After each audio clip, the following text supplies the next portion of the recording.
যদি আমার পক্ষে করা সম্ভব হয়, এটি হবে আমার জীবনের গুরুত্বপূর্ণ অর্জনগুলোর মধ্যে একটি।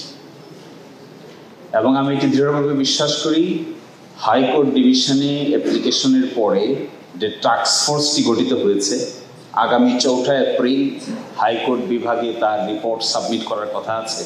In the meantime investigation task ফোর্সের সঙ্গে আমাদের মিটিং হয়েছে, প্রায়ই হচ্ছে। গুরুত্বপূর্ণ ব্যক্তিবর্গকে এক্সামিন করা হচ্ছে, ইন্টারোগেট করা হচ্ছে। এখন আমার কাছে মনে হয় খুব অল্প সময়ের মধ্যেই এর রহস্যটি উন্মোচিত হবে এবং এর মধ্য দিয়ে বিচারের ক্ষেত্রে মেঘের মতো একটা ছোট্ট শিশু যে দেখতে দেখতে বড় হয়ে গেছে, তার জীবনের আকাঙ্ক্ষার শেষ বিন্দুটুকু বাস্তবায়িত হবে। এবং যে অবস্ট্রাকশন ক্রিয়েট করা হয়েছে, এই obstruction during investigation, obstruction during trial, obstruction on the due process of law, যেগুলো করা হয়েছে, এখন যেহেতু একটা মুক্ত স্বাধীন পরিবেশ আছে, এই অবস্ট্রাকশন ক্রিয়েট করার আর কেউ থাকবে না। ফলে this is a sensitive part of an investigation. অনেক ডিএনএ সংক্রান্ত ফরেন্সিক রিলেটেড বেশ কিছু এভিডেন্স আছে, এগুলো ইজ বিং প্রপারলি এক্সামিন্ড।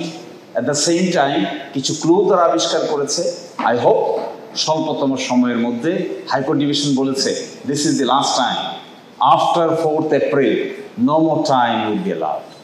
ফলে এর মধ্যে ক্রিটিক্যাল এভিডেন্স সংগ্রহ করে যদি তারা হাজির করতে পারে কোর্টে, তাহলে আমরা সকলে মিলে চেষ্টা করলে এরকম একটি জলজ্জান্ত ইনজাস্টিস এই দেশ যদি সহ্য করে, তাহলে বিচারের আর কোনো বাণী কাউকেই শোনানো যাবে না।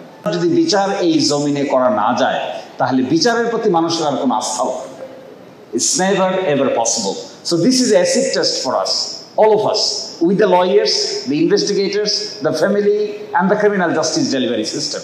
এটা যদি ফাংশন না করে, তাহলে আমাদের সিটিজেনের সামনে বিচার প্রক্রিয়া সম্পর্কে আর কোনো ট্রাস্ট এবং কনফিডেন্স ওয়ার্ক করবে না। So this is a acid test. We are working together. I hope journalists, lawyers, investigators, courts will work together to implement the true spirit of justice. আমরা সকলে মিলে এক পেজে আছি, এক জায়গায় আছি। এই জন্য সকলের সহযোগিতা কামনা করে আমার দায়িত্বের সবটুকু পালন করার প্রতিশ্রুতি দিয়ে আমার কথা এখানেই শেষ করছি।